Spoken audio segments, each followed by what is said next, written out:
अस्सलाम वालेकुम। शुरू अल्लाह के नाम से जो बड़ा मेहरबान नहायत रहम करने वाला है। अल्लाह पाक आप तमाम देखने वालों को अपने हिफ्ज़-ओ-मान में रखे, आप सबको अपने बच्चों के साथ, अपने घर वालों के साथ खुश रखे, आबाद रखे। अल्लाह पाक आप सबकी परेशानियों को, मुसीबतों को दूर फरमाए, आप सबके लिए आसानियाँ पैदा करे, आमीन। आज आप लोगों के साथ एक और ज़बरदस्त और ख़ास रेसिपी शेयर कर रही हूँ और आज हम बनाएंगे मलंग जान बन्नू का बहुत ही फेमस बीफ पुलाव। बन्नू पेशावर की बात कर रही हूँ, वहाँ पे ये बीफ पुलाव बहुत शौक़ से खाया जाता है, लोग बहुत पसंद करते हैं। इस पुलाव की ख़ास बात यह है कि ये सिंपल मसालों में तैयार होता है लेकिन बहुत ही लाजवाब तैयार होता है। बहुत ज़बरदस्त पुलाव है। ऑथेंटिक रेसिपी मैं आप लोगों के लिए लेकर आई हूँ, इंशाल्लाह ज़रूर पसंद आएगा। रेसिपी एंड तक देखें, एक एक पॉइंट अलग अलग करके बताने की कोशिश की है ताकि रेसिपी आप लोगों को बहुत आराम से समझ आए। तो रेसिपी देखते रहें, एंड तक देखें, तभी समझ आएगी। रेसिपी अगर पसंद आती है और आपको लगता है कि ये ऑथेंटिक रेसिपी है तो फिर चैनल को ज़रूर सब्सक्राइब करें। तो चलिए स्टार्ट करते हैं कैसे बनेगा ये मज़ेदार सा बन्नू का बीफ पुलाव। तो रेसिपी स्टार्ट करते हैं। बिस्मिल्लाहिर्रहमानिर्रहीम। सबसे पहले मेरे पास ये 1.25 किलो गोश्त है और ये दोनों मिक्स है, हड्डी वाला भी है और बग़ैर हड्डी वाला भी है। वैसे तो इसमें हड्डी वाला गोश्त नहीं जाता है लेकिन हमारे घर में हड्डी वाला गोश्त पसंद करते हैं तो मैंने घर वालों के कहने पे ये हड्डी वाला गोश्त ऐड करवाया है। वैसे तो इसमें बग़ैर हड्डी वाला गोश्त जाता है। अगर आप भी बग़ैर हड्डी वाला गोश्त लेना चाहते हैं तो 1.25 किलो ये बग़ैर हड्डी वाला गोश्त ले सकते हैं। ये मेरे पास बछड़े का गोश्त है, ये याद रखिएगा। आप बीफ भी ले सकते हैं। तो टोटल जो गोश्त है इसका वज़न 1.25 किलो है, बग़ैर हड्डी वाला और हड्डी वाले को मिला के 1.25 किलो मेरे पास ये गोश्त है। अच्छा, गोश्त में मैंने थोड़ी सी चर्बी ऐड करवाई है क्योंकि जो बन्नू का पुलाव होता है उसमें ख़ास बात यही होती है कि इसमें थोड़ी सी चर्बी होनी चाहिए। वैसे तो जो बग़ैर हड्डी का गोश्त है आप इसमें भी चर्बी ऐड करवा सकते हैं लेकिन मैंने हड्डी वाला भी लिया है तो उसी में मैंने थोड़ी सी चर्बी ऐड करवाई है। और ये जो बग़ैर हड्डी वाला गोश्त है इसकी बिल्कुल छोटी छोटी बोटियाँ करनी है, बिल्कुल छोटी बोटियाँ होती हैं। वैसे तो यही गोश्त जाता है। अगर आपको हड्डी वाला गोश्त नहीं पसंद तो बग़ैर हड्डी के आप ये वाला गोश्त ले सकते हैं लेकिन इसमें थोड़ी सी चर्बी ऐड करवा लीजिएगा और बोटियाँ बिल्कुल छोटी छोटी करवा लीजिएगा, ठीक है। इसके अलावा ये मेरे पास नलियाँ हैं लेकिन ये मेरे गोश्त वाले ने बड़ा निराला काम किया है। इसने क्या किया है, ये नलियाँ मुझे काट के दे दी हैं। आपने ये 2 या 3 नलियाँ लेनी हैं लेकिन कटवानी नहीं, ये साबित होनी चाहिए बड़ी बड़ी। यहाँ पर एक और छोटी सी बात समझने वाली है कि ये पर मेरे पास 2 बड़ी वाली नलियाँ हैं, इसका कोई वज़न नहीं है, सिर्फ गोश्त का वज़न है। 1.25 किलो हमारे पास गोश्त है, इसका कोई भी वज़न हम गोश्त के साथ ऐड नहीं करेंगे। आप 1 नली भी ले सकते हैं, 2 भी ले सकते हैं, 3 भी ले सकते हैं लेकिन 1.25 किलो गोश्त अलग से लेंगे। गोश्त हो गया, अब हम कुकिंग स्टार्ट करेंगे। सबसे पहले पैन में मैं 1 कप ऑयल डाल रही हूँ। मैंने गोश्त में थोड़ी सी चर्बी ऐड करवाई है, इसी वजह से 1 कप मैं डाल रही हूँ। अगर आपने चर्बी ऐड नहीं करवाई तो यहाँ पे 1.5 कप आप ऑयल डालेंगे क्योंकि पुलाव में थोड़ा सा ऑयल निकला हुआ अच्छा लगता है। अब मैं इसमें 3 मीडियम साइज़ की प्याज डाल रही हूँ। प्याज को मैंने सिंपल स्लाइस में कट कर लिया है। नीचे से आँच हम तेज़ करेंगे और तेज़ आँच पे हमने प्याज को फ्राई करना है उस वक्त तक जब तक प्याज पे अच्छा सा गोल्डन कलर नहीं आ जाता। लेकिन प्याज को थोड़ा सा हम डार्क ब्राउन का रखेंगे क्योंकि पुलाव हमें थोड़ा सा डार्क कलर का चाहिए तो हमने थोड़ी सी डार्क ब्राउन प्याज करनी है। तो ये देखें, ये प्याज अच्छी सी ब्राउन हो चुकी है और बस हमें इससे ज़्यादा मज़ीद कलर नहीं चाहिए। अब मैं इसमें थोड़ा सा पानी डाल के इसको 1 से 2 मिनट के लिए भून लूँगी।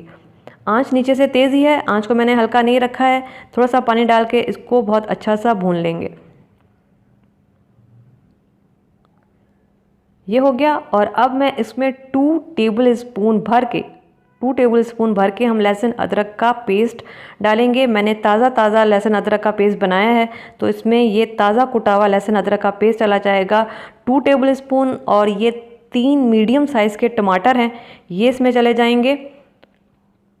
और इसके बाद अब हमने इसको दोबारा से भूनना है कि लहसुन अदरक का कच्चापन बिल्कुल ख़त्म हो जाए और ये जो टमाटर हैं ये बिल्कुल घुल जाए, ठीक है। तेज़ आंच पे हमने भूनना है। आप चाहें तो थोड़ा सा इसमें पानी डाल के भी भून सकते हैं, मुझे पानी की ज़रूरत नहीं है, मैं इसको ऐसे ही भून रही हूँ। टमाटरों को बिल्कुल घोल लेंगे लेकिन अगर आपको ज़रूरत पड़ती है तो कोई बात नहीं, आप थोड़ा थोड़ा पानी डाल के इसको भून सकते हैं। तो ये देखें, टमाटर का मसाला बहुत अच्छा सा तैयार हो गया है, टमाटर बिल्कुल घुल चुके हैं। बस यही मसाला हमें चाहिए। और अब मैं इसमें 1 टेबल स्पून भर के कुटी हुई लाल मिर्च डाल रही हूँ। अगर आप थोड़ा सा स्पाइसी पसंद करते हैं तो 1.5 खाने का चमचा भी डाल सकते हैं। मैं एक ही इसमें खाने का चमचा जो है वो कुटी हुई लाल मिर्च डाल रही हूँ और 1 खाने का चमचा जो है इसमें चला जाएगा नमक। फ़िलहाल मैं 1 खाने का चम्मच डाल रही हूँ, अगर मुझे आगे ज़रूरत पड़ी तो मैं डालूँगी। फ़िलहाल 1 खाने का चम्मच रखेंगे। अब इसमें ये नलियाँ चली गई और ये जो हड्डी वाला गोश्त था ये इसमें चला जाएगा और जो बग़ैर हड्डी वाला था वो भी इसमें चला जाएगा। गोश्त को बहुत अच्छा धोना है, 4 से 5 मरतबा जितना मुमकिन हो सके गोश्त को धोएं। बहुत अच्छा धुला हुआ गोश्त होना चाहिए। और अब हमने इसमें तकरीबन ½ कप दही डालूंगी। आंच मैंने नीचे से हल्की नहीं की है और इसी तेज़ आंच पे हमने इसकी अब भुनाई करनी है कि ये पानी जो दही का है वो भी ड्राई हो जाए, गोश्त का पानी भी ड्राई हो जाए और ये बिल्कुल अच्छा सा भुन जाए और ऑयल जो है वो साइडों पे हमें नज़र आना स्टार्ट हो जाए। हमने इतना भूनना है तेज़ आंच पे, बस हमने इसकी मुसलसल भुनाई करनी है। तो ये देखें बहुत अच्छा गोश्त भून चुका है और ये पानी बिल्कुल इसका ड्राई हो चुका है। मैं आपको दिखा देती हूँ। ये ऑयल देखें, ये देखें, बस इस तरह से नज़र आना चाहिए। ये पानी बिल्कुल भी इसमें ज़रा बराबर नहीं होना चाहिए। बहुत अच्छी जो है गोश्त की भुनाई होनी चाहिए। बस ये हो गया है। देखिए चिकन और बीफ में हल्की सी हीक होती है, तो अगर आप उसको मसालों में अच्छा भूनेंगे तो चिकन की हीक और गोश्त की हीक अच्छी तरह से ख़त्म हो जाती है। तो गोश्त की भुनाई हो गई है। इसमें अब मैंने 4.5 गिलास भर के पानी का डाला है। 4.5 गिलास में मैंने पानी का डाला है। बीफ है, बीफ थोड़ा सा गलने में टाइम लेता है। इसको अब हम उबलने देंगे। हम एक और काम कर लेते हैं।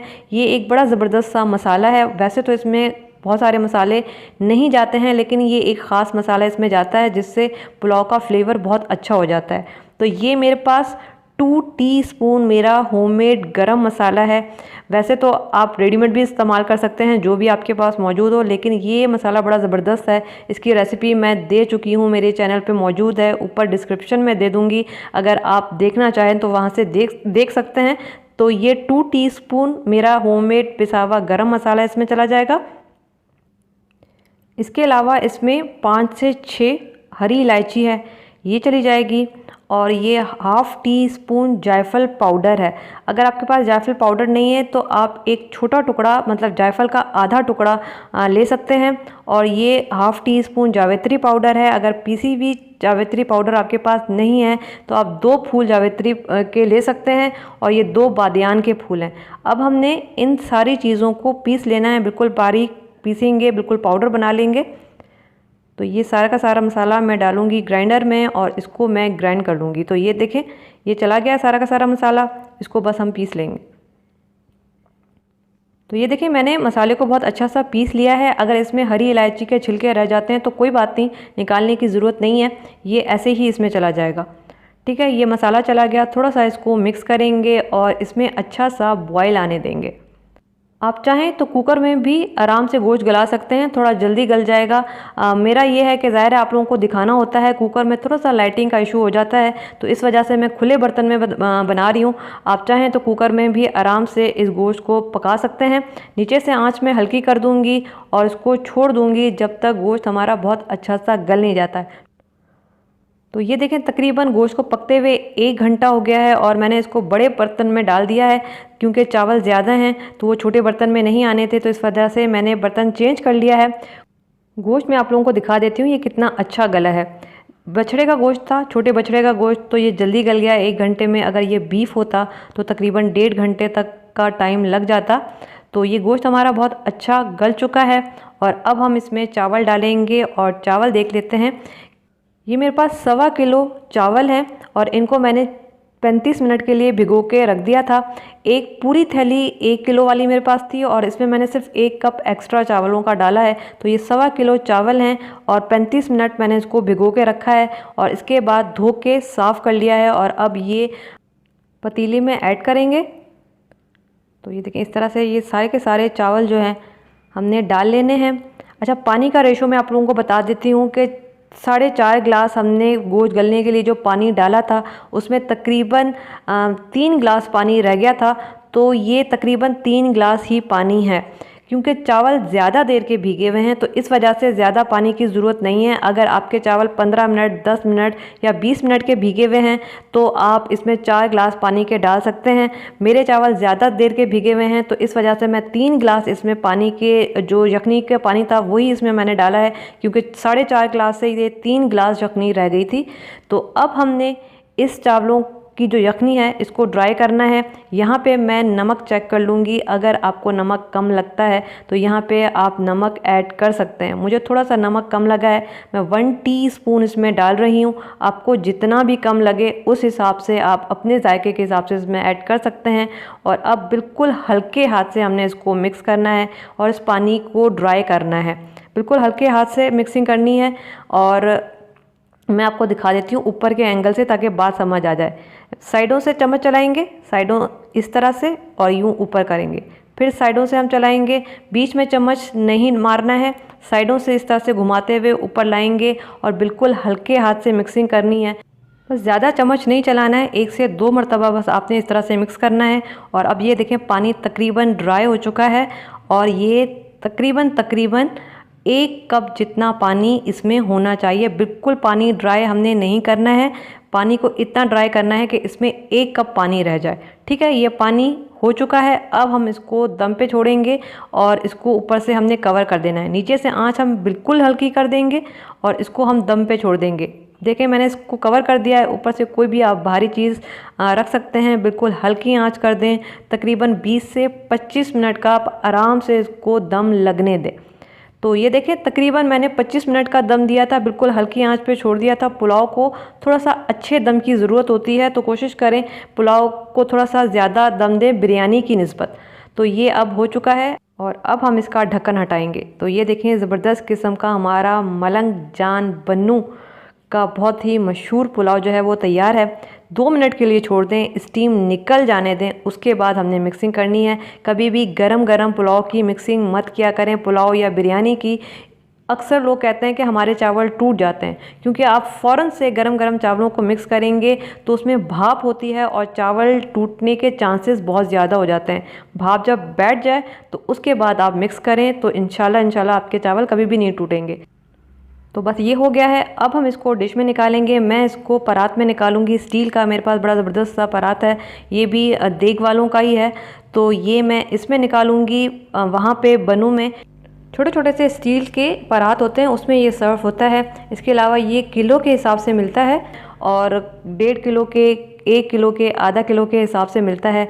लेकिन घर में आप ये ढेर सारा पुलाव, मज़ेदार सा पुलाव बना सकते हैं। कोई किलो विलो का हिसाब नहीं है, ढेर सारा पुलाव आप घर में बनाएं और इसको एंजॉय करें। इस वक्त इसकी बहुत ही लाजवाब खुशबू आ रही है। सिंपल मसालों में इतना मज़ेदार पुलाव कैसे बन सकता है। मैं आपको बोटी दिखा देती हूँ। ये देखें कितनी ज़बरदस्त बोटी गली हुई है, बिल्कुल ऑथेंटिक रेसिपी है। अगर किसी ने ये पुलाव खाया है और अगर कोई इस पुलाव के बारे में थोड़ा बहुत भी जानता है तो वो बेहतर तरीके से बता पाएगा कि ये रेसिपी कितनी ऑथेंटिक है। एक और मशवरा कि आप गोश्त में चर्बी ज़रूर ऐड करवाइएगा, तभी आपका ये पुलाव वैसा बनेगा जैसा बनू में मिलता है। तो ट्राई ज़रूर कीजिएगा, मुझे बताइएगा कि कैसा बना।